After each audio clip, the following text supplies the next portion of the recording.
Well, hello. I just filmed my whole audio and never once turned the camera on. So we'll try this again. It's time for another exciting episode of Pens in Use. This is the show where I talk about the fountain pens and inks I've been using throughout the week. So let's dive into it.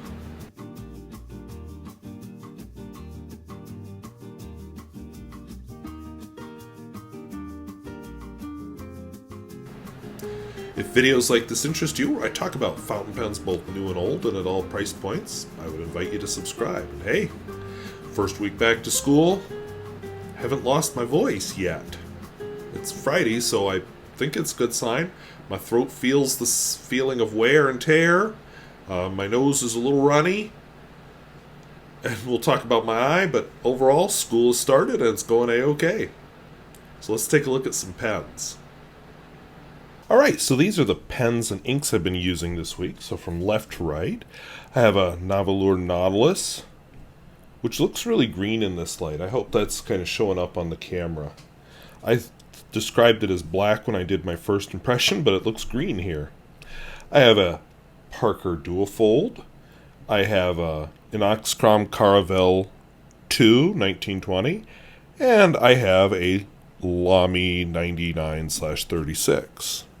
I also have I don't know if it's real leather or not, but a case with 4 pens in it. So what I decided to try this year is I'm going to put some of the pens that turn the microphone just slightly. I'm going to put some of the pens that I don't ink up very often at school, 4 at a time, and just get some use out of them that way, so they'll just sit on my desk. I won't worry about taking them to and from school. They'll just sit on my desk at school, and I'll have my home pens. So you won't see this again, but 4 pens with different colors of ink in them, and that way I can use them at school.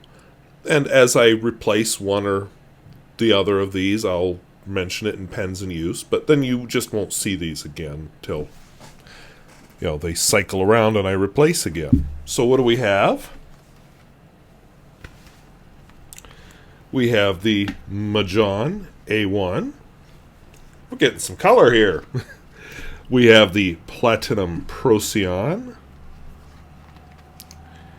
PenBBS 456. And, whoops, just uncapped it. That was awkward.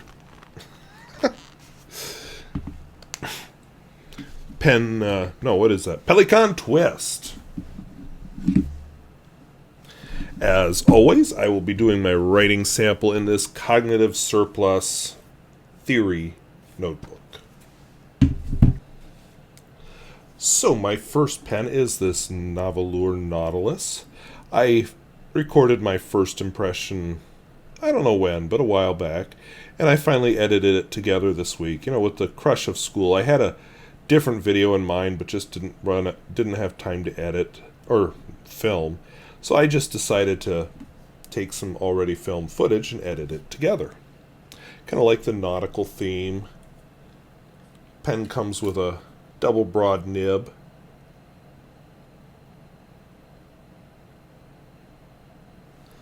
So let's see what we've got here.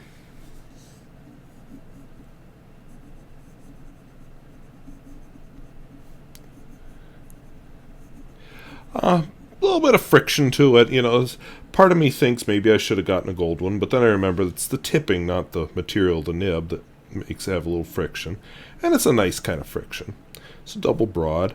My Kaveco Dia is empty, so I filled this up with the same ink, Omas Gray. I am trying to use up ink, and I believe this is my last gray ink. I had suggestion to try out a couple of different gray inks, so I may get some samples here when this gets close to empty, just to try them out. Yeah, it's a nice enough gray. In the right pen, it does some very nice shading. I kind of wish it was had a little bit more darkness to it, but overall, very nice gray. So this next pen arrived before the nib. I posted about Parker Duofolds at a significantly lower cost, and I got talked into buying one for myself. So I have ordered a nib for it. It'll be here eventually. When it arrives, I'll probably do a video more about the nib, because I've done a video about the Parker Duofold model. This is a Centennial, and you can find the link to the video description down below. But since I had it, I couldn't just ignore it. So this is a Parker Duofold with a medium nib. The ink in it is Pelikan 4001 Blue Black. And I think it looks really good in this pen. I was quite impressed when I first wrote with this pen. I just thought, yeah, that's what a blue black should be. The bottle of blue black a viewer sent to me, because as I've mentioned, I don't need any more ink, but now it was sent to me, so I can't just not write with it. But I think it looks good in this pen. We'll have to decide down the road what's my favorite blue black, but I have a lot of them, so not as many as I do with some other colors, but I do have a lot. This next pen is an Inoxcrom, which is a Spanish brand. Snap cap. It's kind of a slimmish pen. I think this came out in the 90s. But it's an Inoxcrom.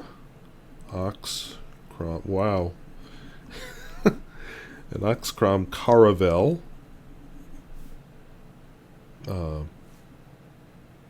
I am suddenly drawing a total blank. 1920.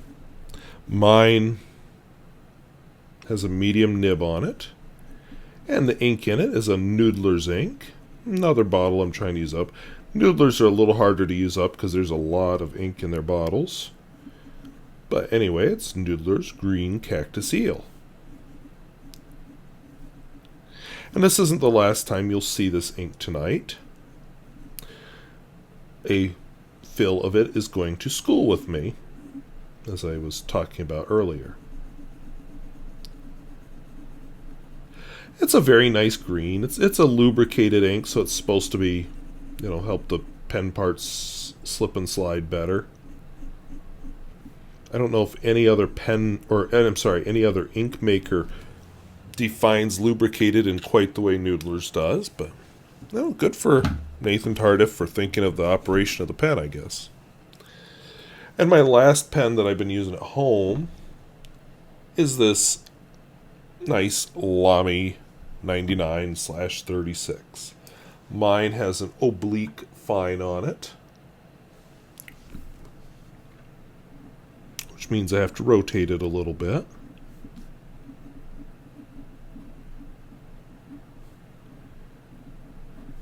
I'm not sure how much it adds, but it's cool that they have the nib, or did.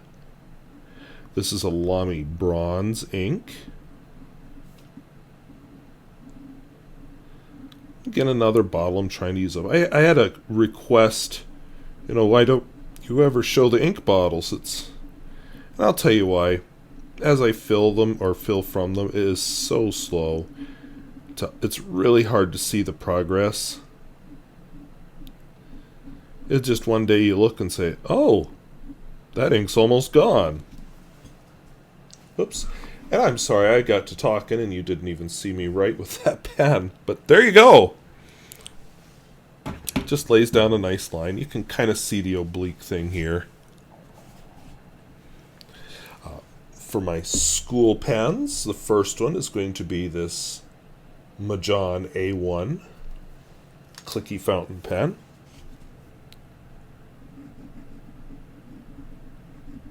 I think I was supposed to capitalize the J. Anyway, MaJohn A1. I don't know what nib size it has. Don't care. Noodler's Green Cactus Eel. And on this very page, you can see the difference between a broader nib and a more narrow nib in showing off the color of an ink. If you want to see the shading and variation in a color, you need that broader nib. On the other hand, this isn't a very shady ink, so it looks good, even in a very fine nib. If you're going to use a very fine nib, you probably want a bright color, or, you know, a very dark, distinctive color, like a really good black.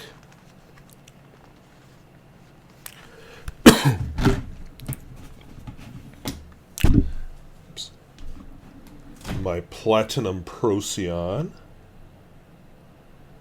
Just a beautiful color on this pen.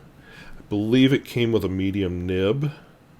I can't really read that, but I think that has an M. We'll go with that. This feels a lot like the Nahvalur Nautilus as far as the feedback.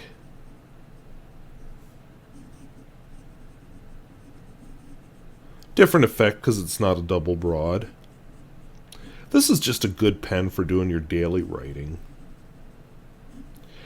Not super expensive, not super cheap either. You know, it's a double-digit cost in the United States.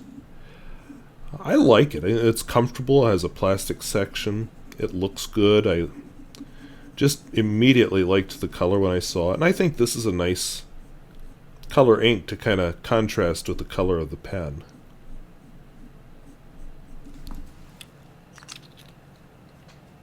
At least I hope we're still on screen.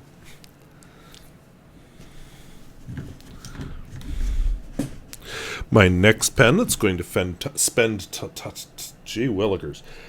time at school is this beautiful PenBBS 456. I really like these faded finishes where it fades from one color to another. So this is... Oh, and the nib. I am not 100% sure of the size of the nib. I want to say it's a 0.9 millimeter stub. But anyway, Platinum Procyon.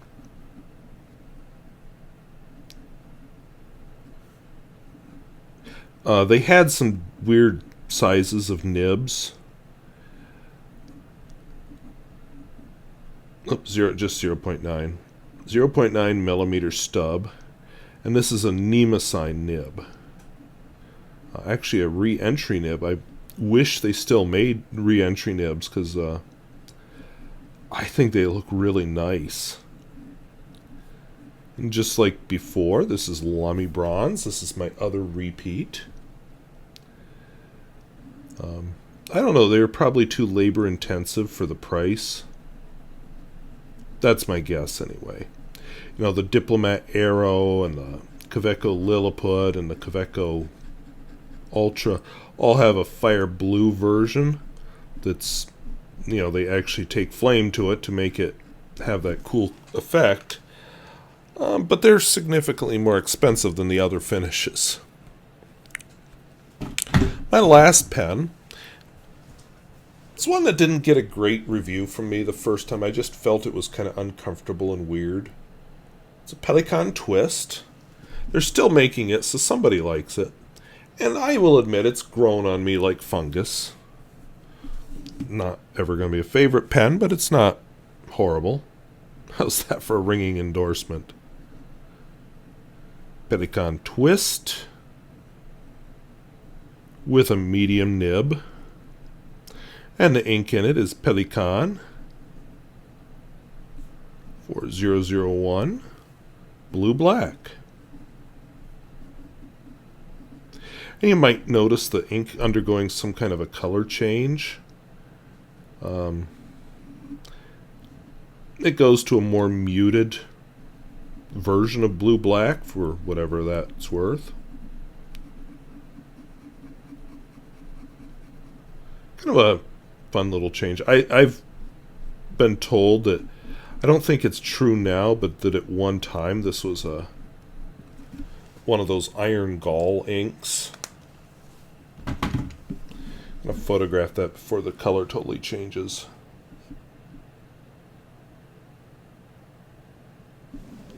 I might have been too slow anyway. But anyway, those are the pens and inks I've been using this week. Some at school, some at home. those are the pens and inks I've been using this week. I'm just curious, what do you think of me leaving pens at school and just having my regular ones at home? We'll see how it goes. I'll introduce as I get new pens to take to school and, retire another one. I'll let you know in pens in use, and you'll get to see that one, and I'll make sure I clearly identify it. But I think it'll be good. I've had that moment where, oh, damn, I left all my pens at school, or, oh, damn, I left all my pens at home. So this will hopefully forestall that. And help me to more often use some of these pens that are good that I just don't use very often. So, yeah, I'm excited. In other exciting news, school started on Wednesday, and so I got up in the morning, I shaved, was staring at my face the whole time, walked to school, started teaching my first hour class, and the kid said, "What is wrong with your eye?" So this eye, on one side of it, looks like I have pink eye. In fact, I was very concerned about that. Turns out it's not pink eye, so thank God for that. But pink eye is very contagious if you didn't know. It turns out what I have is a capillary burst. And so it's going to take a couple of weeks to clean out. So I got the pharmacist suggested some drops just to give it comfort because it's a little irritated. But yeah, so I'm going to look like I have pink eye for the next 2 or 3 weeks, apparently. It's, I guess, nothing to worry about unless it keeps happening. It could be a symptom of something else. It could also just be one of those random things. And, first day of school was more stress, so I guess a capillary just decided to go boop! And it looks horrible, but what you gonna do? Except people keep thinking I have pink eye. I say, no, it's not pink eye, it's a burst capillary. So shut up, leave me alone. In other exciting news, I think one of the reasons I didn't lose my voice is I was very conscious of doing this all day. So I kept myself very hydrated. I have a nice big flask I use at school. I wanted to take it like when I would travel and stuff, but it's too big for my car's cup holder, so it just stays at school. Could have tested that before you bought it, but no, can't do that. But anyway, so it makes me drink a pretty good amount of water. So that may be why I still have a voice at this point. We'll see after a night of sleep if I still have it tomorrow morning, but hey, I do feel a little irritation in the throat, a little bit of a stuffy nose, and all that, which is So I'm just going to address a couple other little things and one big thing. So one other little thing. One of the good parts of living in southwestern North Dakota has always been the lack of mosquitoes.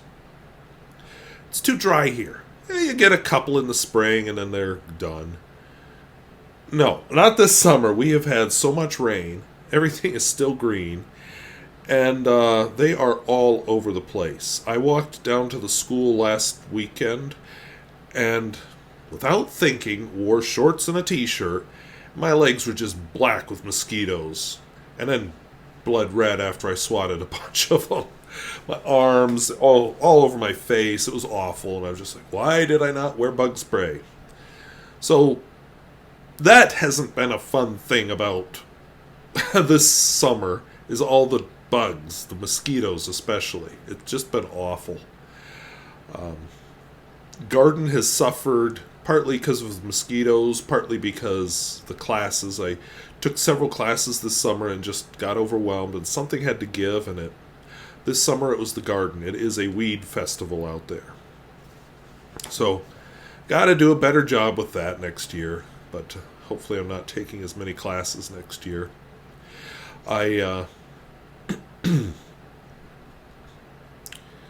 My classes, a little larger than they've been in previous years, which is good, job security.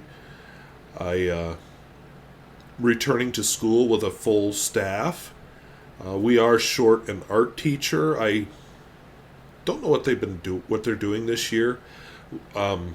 We used to have a K-12 art teacher.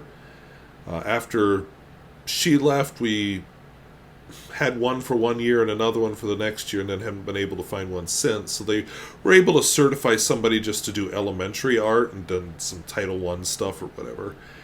This year, nothing. So I'm not sure what the elementary's doing for art right now. We didn't advertise the position, so I'm wondering if there is a long-term plan there, because we've got a young person who's student teaching that may end up being able to jump into that position. So I'm hoping. I think he'd be good, and I'd like to see him get certified for high school art too, because I think we should have a high school art program.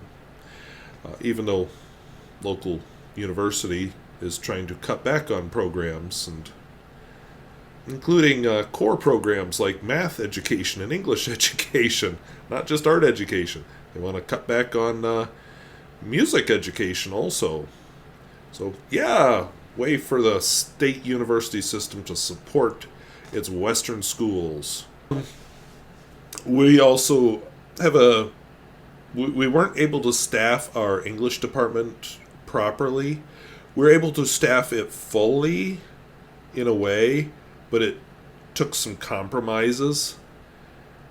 And the situation is just going to get worse and worse in schools all over the state and apparently the country. This isn't just a North Dakota thing. I was reading about schools even in Berlin, Germany, with teacher shortages, which just shocked me. I didn't think of Europe as having that problem, but apparently they do. I don't know if it's reassuring or disappointing that it's not just the United States with a teacher shortage. We were able to hire a full-time VOAG teacher. We have a full music department, full science department, full math department.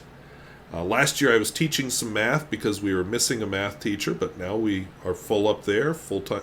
We were able to fill our counseling department, our special ed, everything is full except, some compromises in the English department. So we're lucky. We are not looking for any positions right now. The school has started, and there are schools still looking for full-time positions. And I'll give you an example of one school that found a solution. So there's a school called Grant County. It's located in the city of Elgin, North Dakota. Could not find a VOAG teacher. So their solution, they're able through some mystical voodoo magic on the law, they're able to hire a 20-year-old guy to teach VOAG. Now, VOAG is short for vocational agriculture, and in a state like North Dakota, it's pretty big. And keep in mind, it's not just teaching farming. There's a lot more to vocational agriculture than just running a farm. There are a lot of ag products careers and genetics careers and so on that start there. Soils programs, careers, all kinds of stuff. Anyway, he is 20 years old and he's going to be teaching high school. I think it's uncomfortable. It was uncomfortable for me to be 22 years old or 23 years old and teach a classroom full of 17, 18-year-old teens. What about when you're 18, when you're 20? I guess one thing, he's not going to go out with his teacher buddies and go drinking with him because he's 20. He can't. But how is this possible? How is this a good idea? So I'm hoping that they have good mentorship for him, because otherwise he could get eaten alive. I'll try to put a link to the article down in the video description. One of these days I should talk about the teacher shortage. It's scary. It makes me glad I don't have kids. I don't like the idea of being fearful of, will they get a qualified teacher for them? It's not just high school. I went to a presentation last week where the speaker talked about, he's a 6th grade teacher. He ended up with an enormous class of 6th graders because his school could not find another 6th grade teacher. So they said, guess you're teaching all of them. And he mentioned, and I am like within a year or two of his age, so we're kind of in the same boat. He mentioned about how when he started teaching, there'd be 20 or 30 applicants for each elementary teaching job. He actually had applied for a teaching job at this district once or twice before and been turned down until he finally got in. And it was hard to get a teaching job. Now, hey, you're qualified, come on in. With what I teach, it hasn't been so much the case. It has been hard for several decades to find science and math teachers and some of the other high school positions that are qualified. I know when I went to college, we did different college tours. My parents would take me to these different colleges, and I was interested in education. Back then, I was looking at math rather than physics. But anyway, the first one we went to was very eye-opening to my parents when they had us separate out by major. And they look at all the elementary education majors get up, and all the English education majors, and then there's like 5 of us math education majors, and 5 or 6, well, even less than that in the different sciences, because science was just kind of all blopped together. And tale of things to come. A couple years ago, we had an opening. I wrote there was one of my college professors still teaching, so I just asked if he had anybody who'd be interested in North Dakota, and he told me that it is not like when I went there. They just don't have education majors of any kind. And the ones that they do have get snapped up by my home state right away. And that is a scary situation. And yeah, again, I'm glad I don't have kids, and it makes me kind of glad that I have 12 years left in this career. I'm afraid of what could happen with education as this shortage gets worse and worse. And I may not want to be part of it. I'll have to do a driving video about that sometime. I'm a little frightened by it. Last year we were short a math teacher. I remember a year when it was August when my school found its second science teacher. And I was absolutely terrified of what my job would turn into if we couldn't find a science teacher. I would be the only one. In a school that it's really too large to do that with just one person. So that would have been terrifying. Probably would have driven me to burnout and quitting. And with 12 years left, I don't want to do that. I want to keep having fun and enjoying my job and live out my 12 years, and then we'll see how I feel 12 years from now. Because then I'll be free to make a choice. Financially free to make a choice. So, anyway, I'll do a driving video about the teacher shortage at some point. I've got a few ideas, and now that this class is over and I'm teaching instead, I don't have more free time, but I'm going to make free time for myself. Because one of our things this guy that I was talking about is my age, talked about was teaching and not getting burned out and still having a passion for teaching after 20-some years. I started teaching in fall of '99 in North Dakota. So, do the math. I survived. Most teachers quit in the first 5 years, and now there's a lot of teachers who want to quit much later in their career. And I don't want to be one of those. So, take care of myself.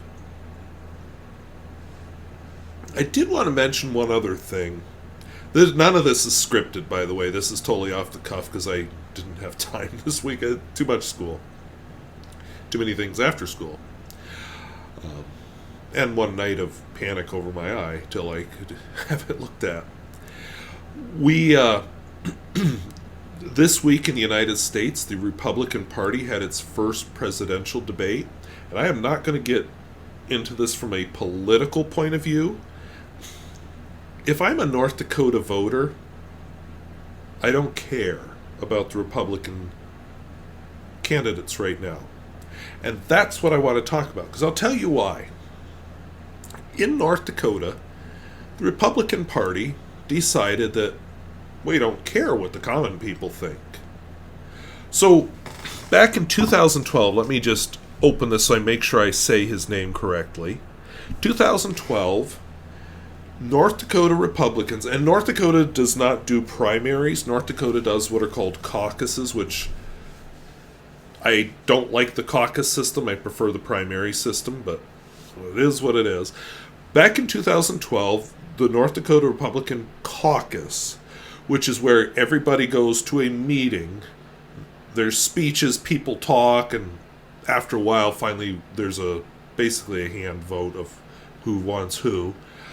2012, Republican Caucus voted for Rick Santorum. He got 39.7% of the vote in North Dakota. And guess who North Dakota went for? The Republican Party in North Dakota. They went for Mitt Romney, who had gotten 23.7% of the vote. Behind Rick Santorum, with again 39.7% of the vote, and Ron Paul, with 28.1% of the vote. In that election, Newt Gingrich had 8.5% of the vote. So the North Dakota Republican Party picked Mitt Romney, the third place candidate, as their candidate. That's who the votes went to at the National Republican Party. Not Rick Santorum, who the majority of voters wanted. Not Ron Paul, who was second place. Now, are any of these good candidates? I will admit, out of those four, Mitt Romney is probably the most reasonable. But the Republican Party in North Dakota said, hey, we don't care what voters think. We want Mitt Romney. To hell with the rest of you. And there's some interesting stuff about why they had to do that. Some rules about the National Republican Party and stuff. I don't want to go into that too deeply, but a big misunderstanding and people confused over the rules in the Republican Party in North Dakota. And there was some stuff with the National Party. I don't really want to get into the weeds because that's not where I'm headed with this. The point is, who cares what the voters want? So after that disaster in 2012, because you can imagine some people were upset about this, the North Dakota Republican Party just decided, let's just forget about the little people. Now they just nominate who they want. 2016, Donald Trump.